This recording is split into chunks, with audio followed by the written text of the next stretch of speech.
Ba? Paring Hugo yun ah. Magpunta dito. Mukhang may kailangan.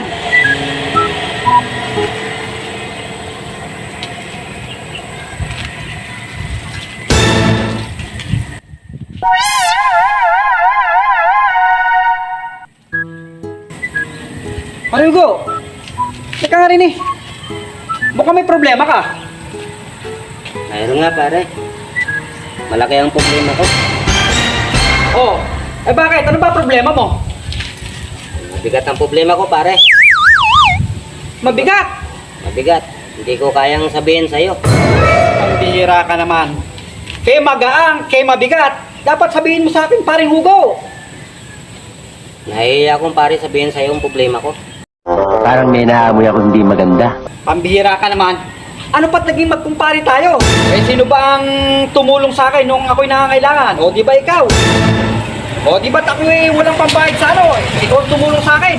Pambihira ka. Tapos ngayon ayaw mo sabihin ang problema mo. Sabihin mo ang problema mo para matulungan kita. Hindi ko kayang sabihin sa'yo pare. Sabihin mo, dadamayan kita. Magkasama tayo sa hirap at ginawa. Bola lang yan. Hindi ko kayang sabihin sa'yo ang problema ko.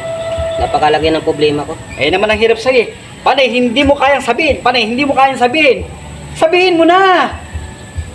Hindi ko kaya pare. O ano ba problema mo? Pera ba?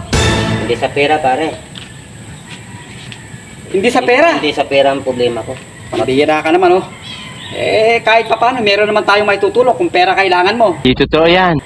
Sabihin mo kasi kung ano talaga problema mo. Alam mo paring Hugo, ang bihira ka oh. Matagal na tayong magkaibigan. Magkumpare pa tayo. Dadamayan kita sa problema mo. Hindi tungkol sa pera ang problema ko pare. Malaking problema to. Sabihin mo na paring Hugo. Pambihira ka naman oh. Hindi ko talaga kayang isabihin sa'yo pare yung problema ko. Napakabigat nito. Pambihira ka naman pare. O ito ha.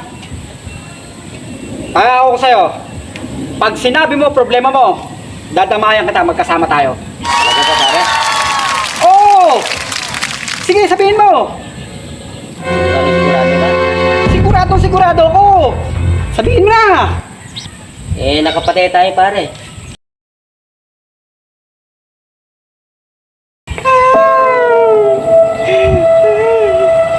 Eh, ba't ka umiyak? Kaya sa paring Hugo. Sa lahat ng bagay, dadamaya kita. Hindi magpatay. Tinamay mo ako.